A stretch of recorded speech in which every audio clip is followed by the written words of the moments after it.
En este día quisimos abordar este tema porque para nosotras es esencial dar a conocer las distintas caras o versiones que tiene toda la historia de nuestro país. El día de hoy estamos trabajando el podcast en base al olvido que seremos, en base al libro El olvido que seremos del autor Héctor Abad, Faciolense, el cual lo estamos trabajando con nuestra docente de sociales, la profesora Ana Milena. Muy buenos días. Como ya es de conocimiento, soy Ana Milena Ramírez, trabajo aquí en la institución educativa María Antonia Ruiz, profesora de sociales. Muchísimas gracias por invitarme. Para mí es un honor el poder estar aquí con una temática, frente a una temática tan importante como las que ustedes están abordando, de la violencia en Colombia, contextualizándola y relacionándola con el olvido que seremos, ¿sí? Entonces, gracias de nuevo y bueno, iniciemos entonces con las preguntas y con esta entrevista. La introducción también. Claro, también con esa para que los espectadores pues puedan conocer cuál es nuestro punto de vista y ustedes también qué quieren exponer en este corto. Exactamente. Bueno, pues el libro El olvido que seremos, además de tener una gran relación de padre e hijo, un gran amor, una conexión inexplicable, por lo que en las escrituras del autor se siente esa conexión. Este libro también abarca muchos temas, entre esos la infancia, la memoria, la muerte, pero el día de hoy nosotras quisimos abordar el tema de la violencia en Colombia, el cual es un tema que nos ha afectado en muchísimos años, demasiados, prácticamente en toda la historia de nuestro país. Bueno, el día de hoy estamos aquí con la profesora Ana Milena, la cual es nuestra docente de Ciencias Sociales de la institución María Antonia Ruiz. Profe, pues le queríamos hacer unas preguntas en base al libro, pues como ya dije, el olvido que seremos, y el tema que nosotras escogimos fue la violencia en Colombia y el conflicto armado, porque pues parte del libro, de la historia del libro, se conoce por la historia del señor Héctor Abad, que falleció por víctima del conflicto, de la violencia en Colombia, porque era una persona que era comunista. Entonces esto pues obviamente a los otros mandos no les correspondía. Entonces pues bueno, empiezo con las preguntas. ¿Qué opinión tienes al respecto de la violencia en nuestro país? Bueno, la violencia ha marcado durante muchos años, finalizando el siglo XIX, con lo que fue la Guerra de los 1000 días. Sí, vamos a hacer un pequeño recuento histórico para poder llevarlo hasta el momento actual. Entonces pasó por ese momento histórico, Guerra de los 1000 días, donde se presentaron muchas diferencias y odios políticos entre partidos tradicionales como eran los liberales y conservadores, sin tener en cuenta los antecedentes que teníamos ya de lo que fue la conquista, el colonialismo, que también trajo violencia. Éramos unos indígenas y abruptamente pues llegaron aquí a este territorio que teníamos de tranquilidad. Entonces por ahí podemos decir que también se generó una violencia significativa que obviamente marcó nuestras raíces, nuestros ancestros. Y luego pues el periodo ya de colonialismo, que también trajo consigo muchísimas pérdidas humanas y muchos conflictos. Bueno, entonces ahí para retomar que esos fueron los antecedentes a la Guerra de los 1000 días. Luego se continúan los odios bipartidistas, continuamos con más guerra, viene 1948. ¿Cuál era la problemática? Que los liberales y los conservadores querían estar en el gobierno, únicamente ellos, y no daban cabida a otros partidos políticos. De hecho no lo sabía, ¿sí?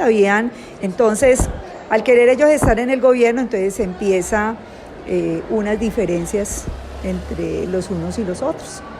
guerras. No solo afectando a ellos, sino también a la población. Claro, totalmente. No solamente el conflicto se presentaba entre los que tenían las diferencias políticas, sino que toda guerra tiene unas repercusiones o unas consecuencias que es en la población civil.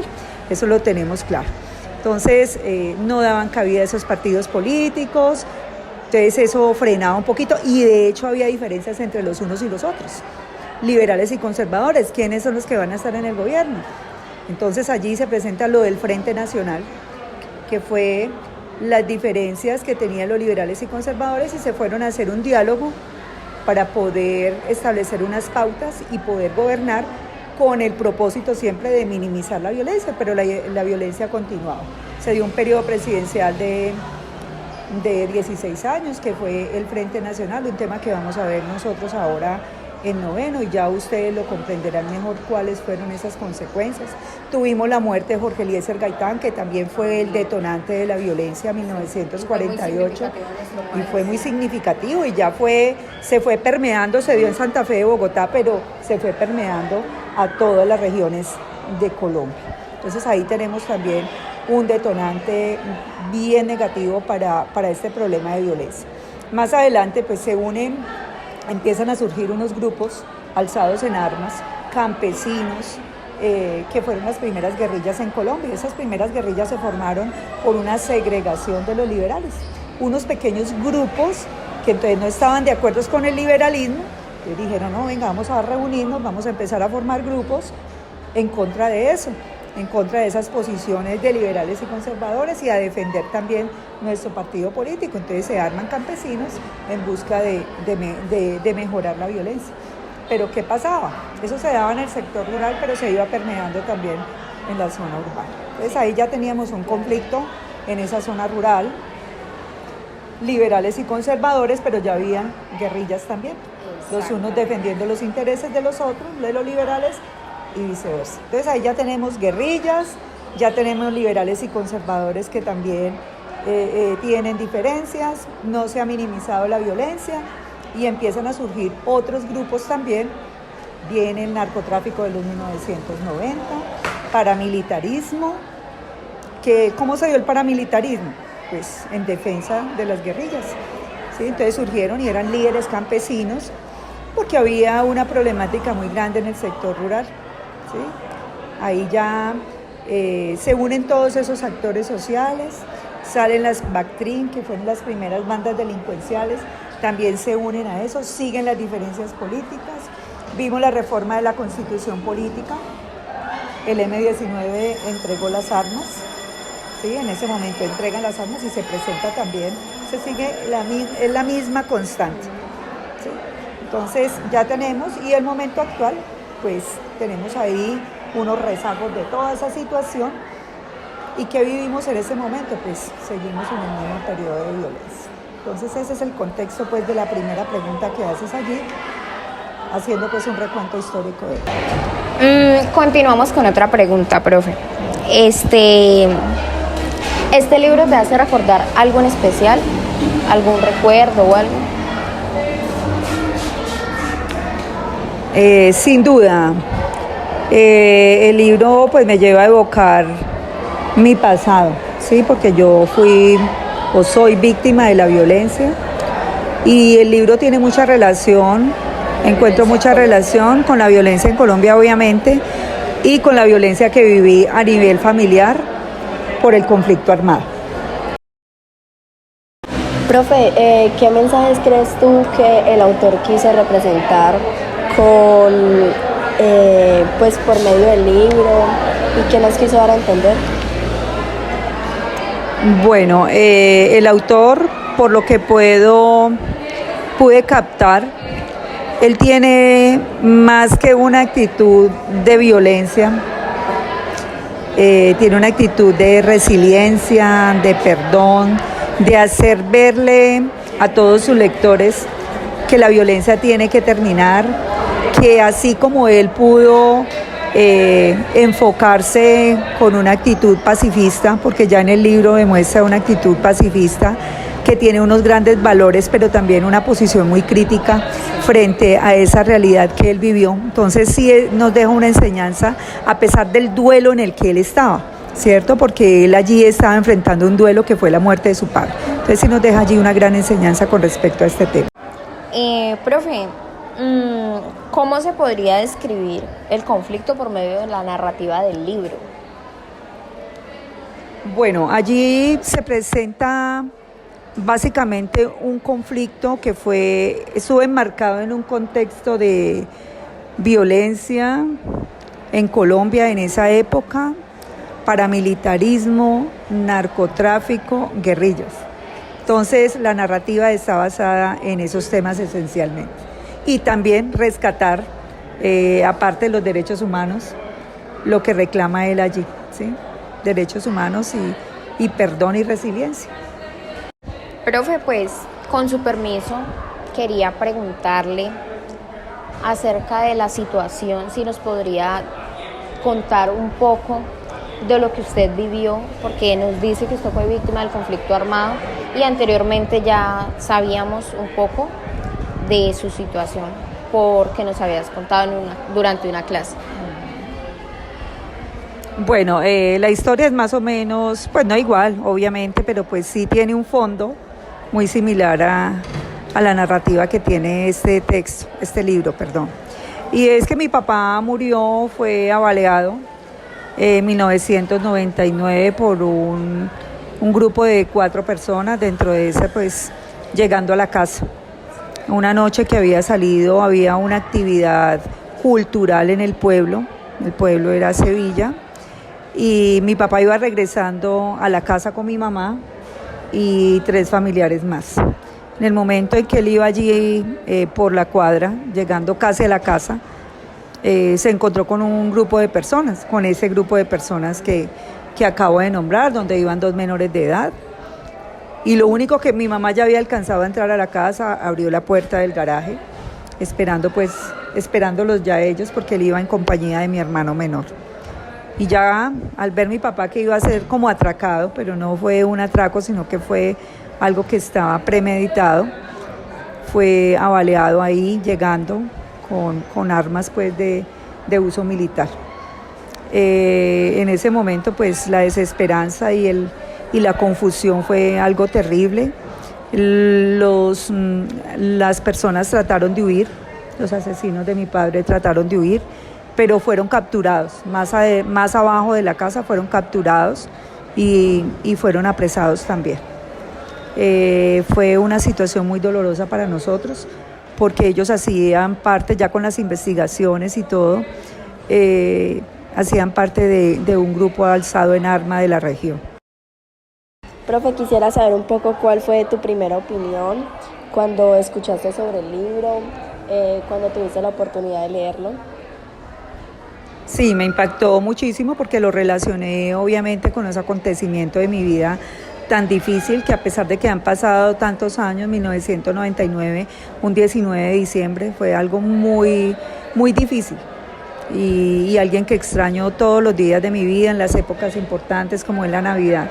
Para mí esa Navidad fue algo caótico, donde yo quería desaparecerme. Entonces sí relaciono mucho ese episodio con la narrativa del libro, y pues quiero hacer un aporte allí con respecto que el que no conoce la historia está condenado a repetirla. Muchas veces nosotros desconocemos la historia de la violencia en Colombia y nunca pensamos que eso nos va a suceder a nosotros, sino que simplemente le pasa a los demás, o le pasó a la vecina, o le pasó al de allá. Entonces ese libro me llevó como a evocar esa parte, venga, sí, tiene mucha razón, el olvido que seremos, mañana seremos historia, mañana nadie lo recordará, solamente lo recordará la familia, que son los que siempre extrañarán y tendrán ese vacío en su alma, en su corazón, en su pensamiento.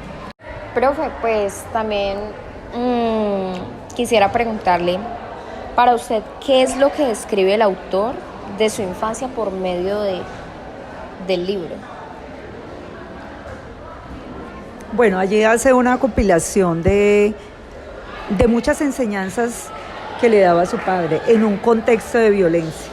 Sin embargo, el papá trató de enseñarle a tener pensamiento crítico, a no solo aprender de la educación, sino aprender de la vida, de lo que vivía. Él lo llevaba a diferentes partes, le enseñaba, pero lo que más me llamó la atención fue el doctor, que era el papá de él, siempre le enseñó sobre derechos humanos y fue un líder bien importante sobre el tema. Entonces el hijo captó todo eso, a pesar de que él estaba viviendo una realidad en el momento también de odios bipartidistas, de violencia. Él le enseñó al hijo cosas diferentes. Le enseñó la resiliencia, le enseñó el perdón, le enseñó los derechos humanos y obviamente pues un líder que está hablando de derechos humanos pues también están enseñando valores. Eso fue lo que más me llamó la atención, en un contexto de violencia, ¿no? Sí. Profe, pues también quisiéramos como abordar el tema relacionándolo a nuestro municipio. Por eso pues le quisiera preguntar, ¿usted cómo cree que influyó el conflicto armado en los jóvenes campesinos de nuestro municipio? Bueno, obviamente que todos los conflictos que se han presentado a través de la historia de nuestro país se han ido permeando y ha ido pasando de una generación a otra. Ahora la problemática que tenemos es algo más grande, se ha vuelto pues una bola de nieve y propiamente en Tuluá lo vemos en los jóvenes campesinos, como tú lo dices, pero también lo vemos aquí en el sector urbano, donde hay muchos jóvenes que no son campesinos propiamente, pero que sí viven una problemática bien intensa, donde la educación es lo que menos les importa y este es el gran tesoro que ellos tienen que abrazar. Entonces se han dedicado a otras cosas, a de pronto el dinero fácil, a vivir otras situaciones y escudando muchas veces el que tienen problemas en su casa, en que hay situaciones emocionales, personales, sociales y se desenfocan. Y cuando pierden ese enfoque y abandonan muchos de ellos la educación, entonces el problema se va aumentando, muchos de ellos desertan de la educación también. Entonces, ¿qué se espera? ¿Qué se van a hacer ellos? A vivir una situación y un círculo en su familia y en el mundo social en el cual viven, hablando propiamente de Tuluá, del que difícilmente pueden salir, porque si no es la educación, entonces ¿qué es? Esa es la bandera para poder salir adelante y que se vayan minimizando esos problemas que tenemos de violencia. ¿Sí? Pero si ellos se van a abonarle más a la situación, a irse a las calles a hacer nada o a hacer nada, no, exactamente, buscando un dinero fácil y un camino fácil que no existe, porque no hay un camino fácil en la vida. Todos los caminos es de proyectar, de alcanzar metas, nadie las va a alcanzar por ustedes, es de cada uno. Hay unos padres que están allí pendientes, pero muchas veces los hijos no se dejan, entonces eso va acrecentando la problemática que tenemos en Tuluá. Pues hay muchos temas que podemos abordar aquí al respecto de Tuluá y al respecto de todas las situaciones que se viven, porque pues los jóvenes buscan muchas formas para refugiarse, entre estas pues el deporte, que es una de las más grandes. Entonces pues yo quisiera hacerte una pregunta y es, de pronto, ¿qué deportistas o qué personas así que tú conozcas que el deporte les haya ayudado a superar sus problemas y todo esto? Bueno, no lo hablemos como a nivel, digamos, individual o personal. Yo lo tomo lo abordo desde la siguiente situación. Yo creo que el problema, el deporte puede salvar muchas vidas. Pero resulta que los muchachos, y no hablemos de todos porque hay unos grandes deportistas, abordándolo desde el tema del deporte, que quieren hacerlo, que quieren llegar lejos, que buscan las posibilidades. Tuluá tiene programas del INDER muy importantes y muy buenos para sacar a los muchachos, porque tenemos que volverlos y llevarlos al deporte. Son muchachos que están en formación, pero veo la apatía de muchos para realizarlo, la falta de compromiso, porque el que ejecuta un deporte tiene que tener disciplina, tiene que gustarle y tiene que entregarse también y balancear educación y deporte. Entonces yo veo que sí hay programas, que se puede, pero también cuando pasan a veces en las instituciones educativas, niñas, promoviendo actividades deportivas para que vengan en la tarde, muchos estudiantes no lo quieren hacer, porque para ellos es más importante la tecnología en casa, la vida más fácil, el todo moverlo a través de un teléfono, ¿sí? Porque son digitales. Claro, lastimosamente los jóvenes de hoy en día solo piensan en tecnología, no les gusta el deporte, no les gusta hacer otras cosas.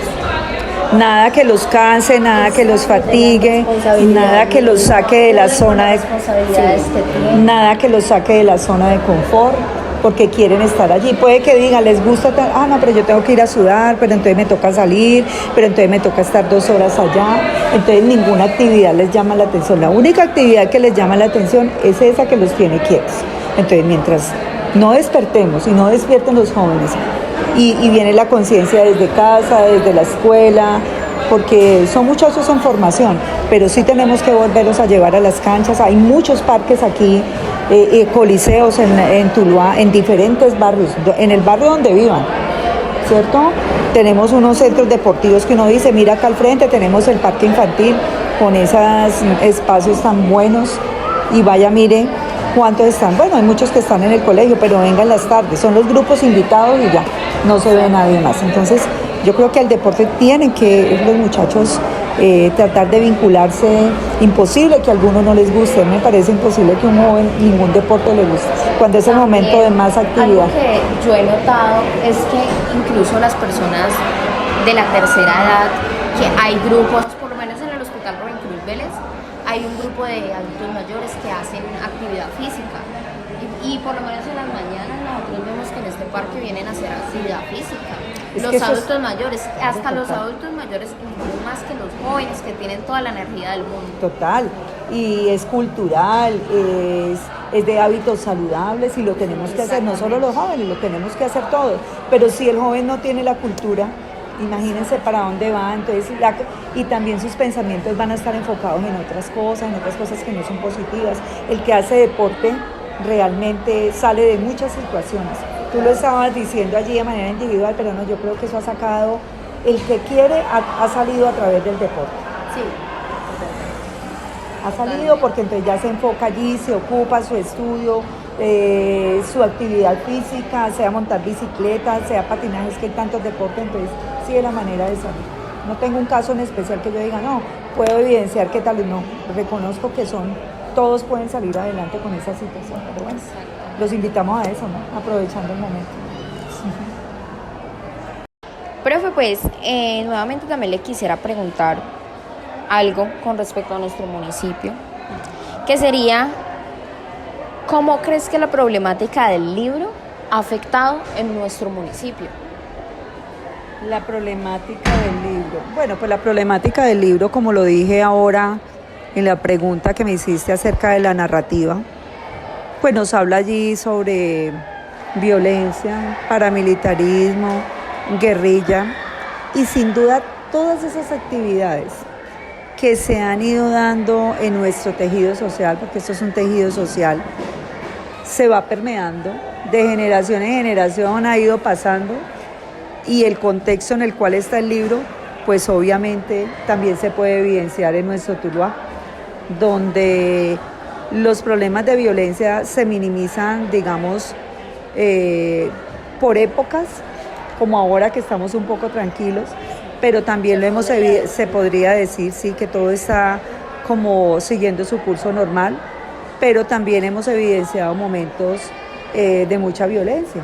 Entonces lo del libro está relacionado con esta problemática de Tuluá, porque se va permeando hacia todas las regiones y en otros momentos de la historia también lo hemos visto.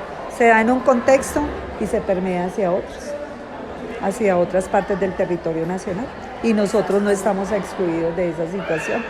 Incluso también se puede ver evidenciado el conflicto en nuestro municipio por medio de las zonas rurales, el cual son Barragán, Santa Lucía, Monteloro. Todas esas zonas rurales son las que han vivido los momentos más difíciles. Mira lo que pasó también en Cali, por ejemplo, y no estamos saliendo de nuestra región esta semana.